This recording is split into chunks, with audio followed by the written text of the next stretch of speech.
আমার বাড়ির কাজের লোক যেভাবে তেল মালিশের নামে আমার সাথে কাজ করল, যদি গল্পটি আপনারা সম্পূর্ণ শুনেন তাহলে আপনাদের মেশিন দিয়ে টপ টপ করে পানি চলে আসবে। আপনারা হাতের কাজ করতে বাধ্য হবেন, কারণ কাজের লোক আমার সাথে যেভাবে কাজ করল। বন্ধুরা, গল্পটি শোনার আগে অবশ্যই কানে হেডফোন লাগিয়ে নিবেন। রাতের বেলা রামু আমার ঘরে এসে বলল, মেম সাহেব, খাবার দেব কি? আমি বললাম, আমার এখন ক্ষুধা নেই কি। তারপর আমি বললাম, রামু, তুমি আমার একটা কাজ করবে? রামু বলল, অবশ্যই করব মেম সাহেব। আমি বললাম, রামু, আমার শরীর ভালো লাগছে না, একটু তেল গরম করে নিয়ে এসো এবং আমার হাত পা মালিশ করে দাও। রামু বলল, ঠিক আছে মেম সাহেব, আমি তেল গরম করে নিয়ে আসছি। আমি তখন গাউন পরেছিলাম এবং বিছানায় শুয়ে পড়লাম। 2 মিনিটের মধ্যে রামু তেল গরম করে ঘরে এসে দাঁড়িয়ে রইল।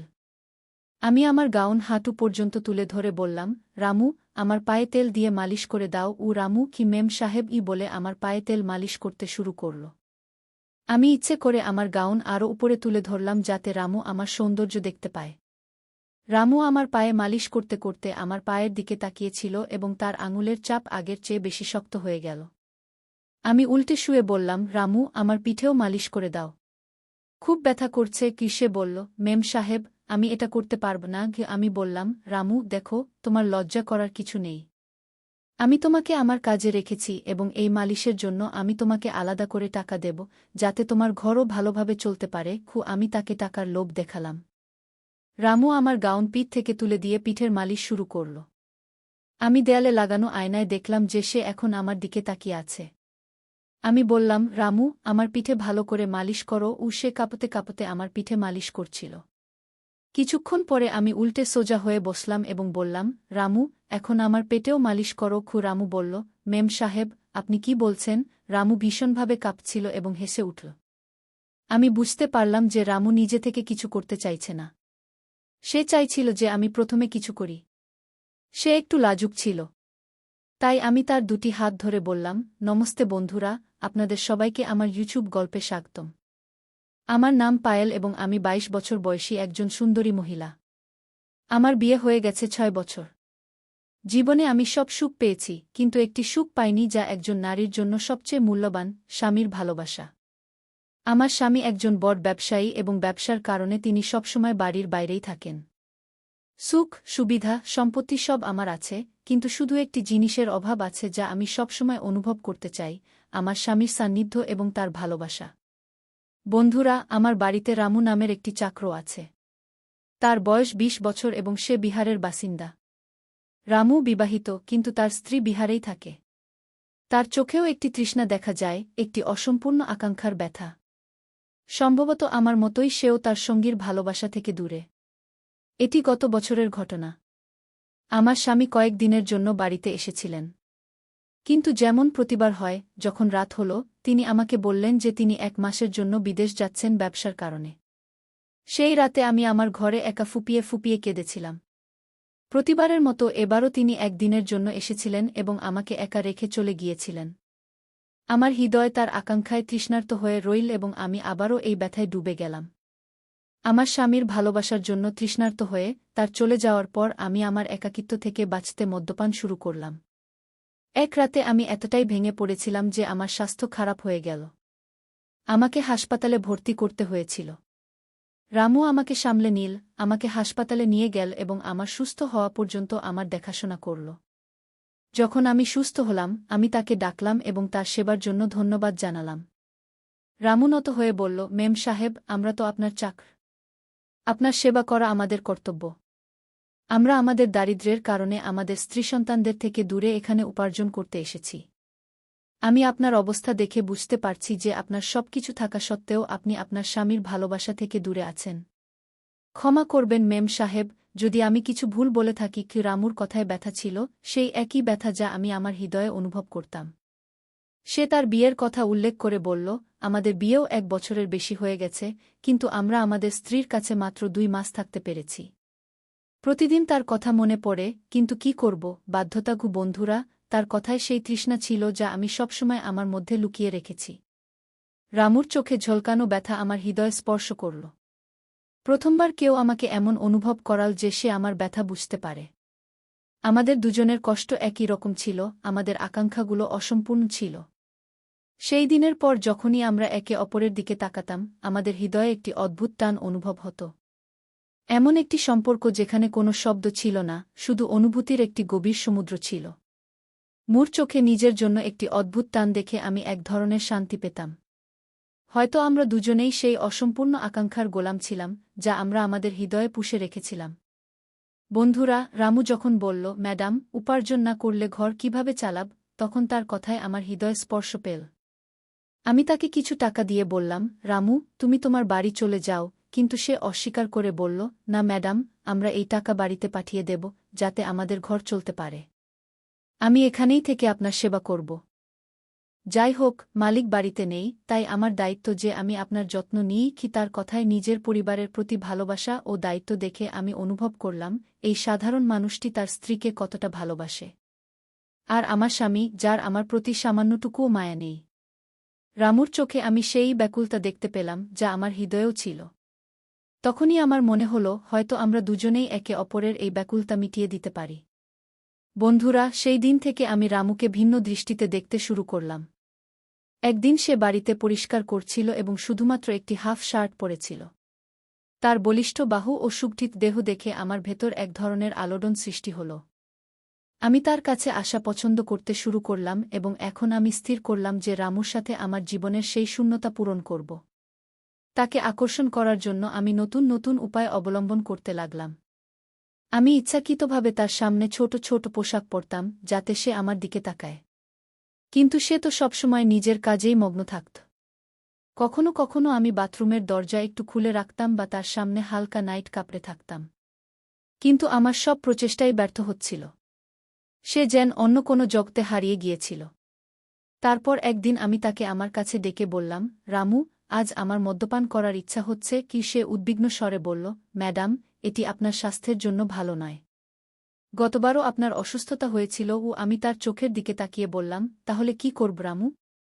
আমি আমার স্বামীর ভালোবাসার জন্য ব্যাকুল, কিন্তু সে আমার অস্থিরতা বুঝতে পারে না। সে নীরবে আমার ব্যথা শুনতে থাকল। আমি 2 গ্লাসে মদ ঢেলে একটি গ্লাস তার হাতে দিলাম। সে সংকোচ প্রকাশ করে বলল, ম্যাডাম, আমি মদ্যপান করি না। আমার এতটা যোগ্যতা নেই কি। তার এই লজ্জা আমাকে আরও প্রিয় করে তুলল। আমি ধীরে ধীরে তার হাত স্পর্শ করে বললাম, রামু, এখানে যোগ্যতার কথা নয়। এটা তো শুধু দুটি হৃদয়ের ব্যথা ভাগ করে নেওয়ার একটি মাধ্যম। বন্ধুরা, তার হাত ধরে আমি তাকে কাছে টেনে নিলাম।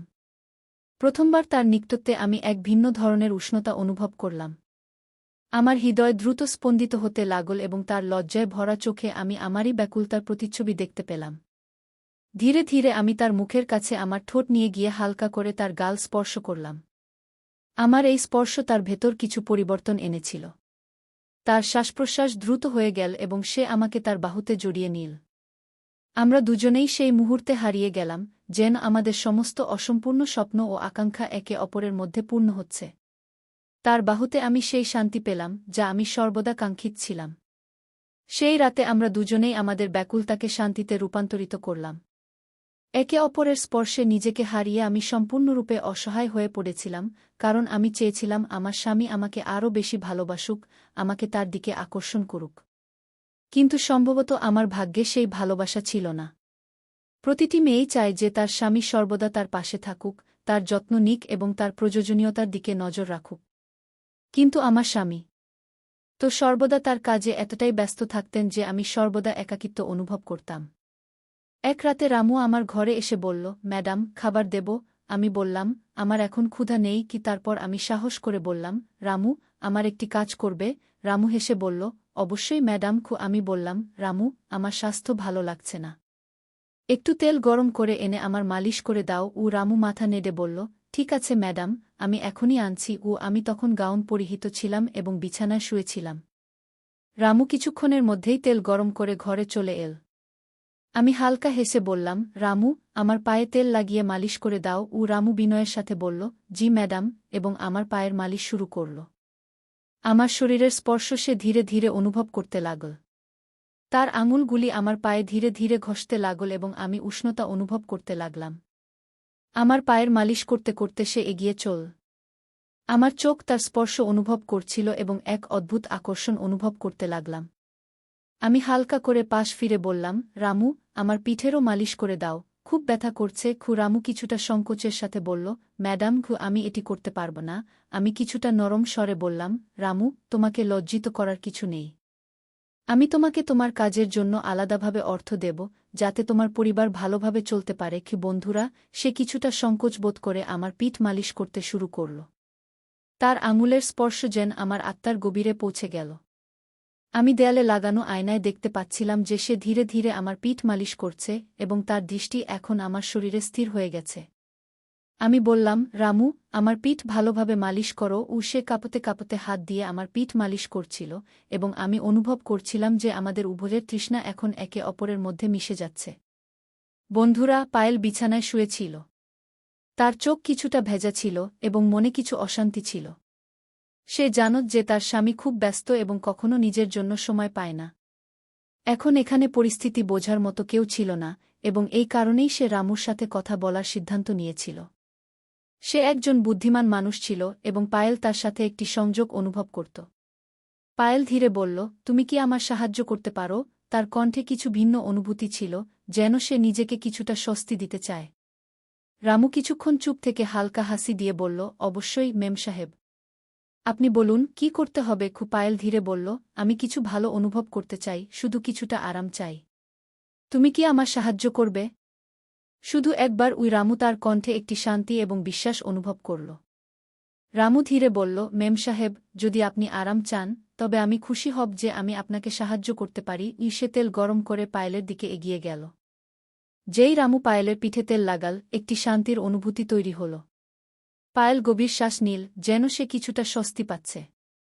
রামুর স্পর্শ তাকে এখন সম্পূর্ণ মাতাল করে দিয়েছে, যেন সে প্রতিটি মুভমেন্ট বুঝতে পেরেছে।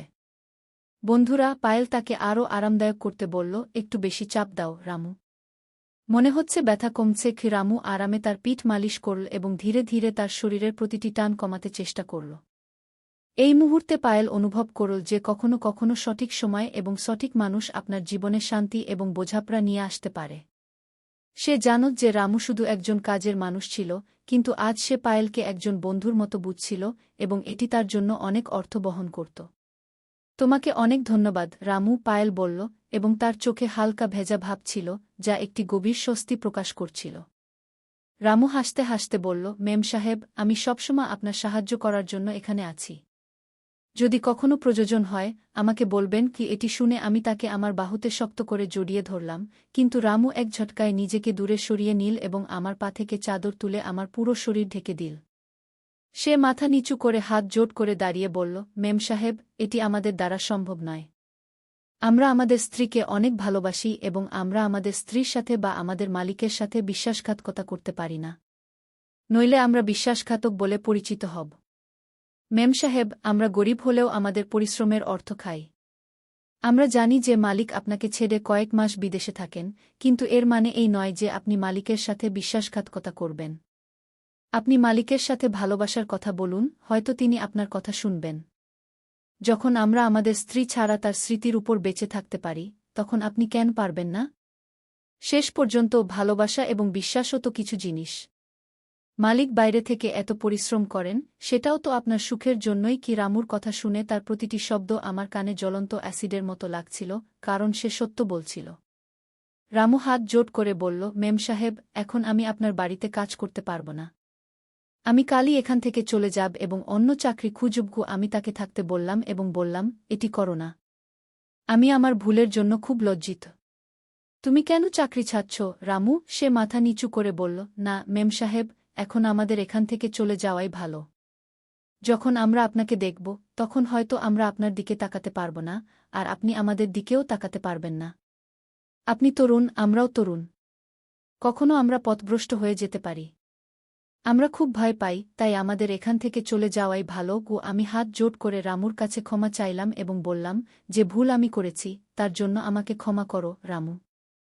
আমি কিছুক্ষণের জন্য পথভ্রষ্ট হয়ে গিয়েছিলাম। জানি না কিভাবে আমার হৃদয় এবং মনের উপর শয়তান আধিপত্য করেছিল। রামু মাথা নিচু করে বলল, মুখিম সাহেব, আপনি আমাদের কাছে ক্ষমা চাইবেন না। এই বয়সে মানুষের কখনো কখনো ভুল হয়ে যায়। আপনি মালিকের সাথে কথা বলুন, সব ঠিক হয়ে যাবে। এতটা বলার পর পরের দিনই রামু তার সমস্ত জিনিসপত্র নিয়ে আমাদের বাড়ি থেকে চিরতরে চলে গেল। যাওয়ার সময় সে আমাকে ক্ষমা করে দিয়েছিল, কিন্তু আমার ভুলের কারণে বেচারা রামুকে এই চাকরি ছাড়তে হয়েছিল। আমি আমার ভুলের কারণে একজন ভালো, সরল ও শান্ত চাকরকে হারিয়েছি, যাকে আমি কখনই ভুলতে পারব না। তো বন্ধুরা, আজকের আমাদের ছোট্ট গল্পটি এখানেই শেষ। গল্পটি কেমন লাগলো কমেন্টে অবশ্যই জানাবেন। এরকম আরও রোমাঞ্চকর গল্প শোনার জন্য চ্যানেলটি সাবস্ক্রাইব করুন। আবার দেখা হবে নতুন কোনো গল্প নিয়ে, তার আগে পর্যন্ত আপনি ও আপনার প্রিয়জনদের যত্ন নিন। ধন্যবাদ।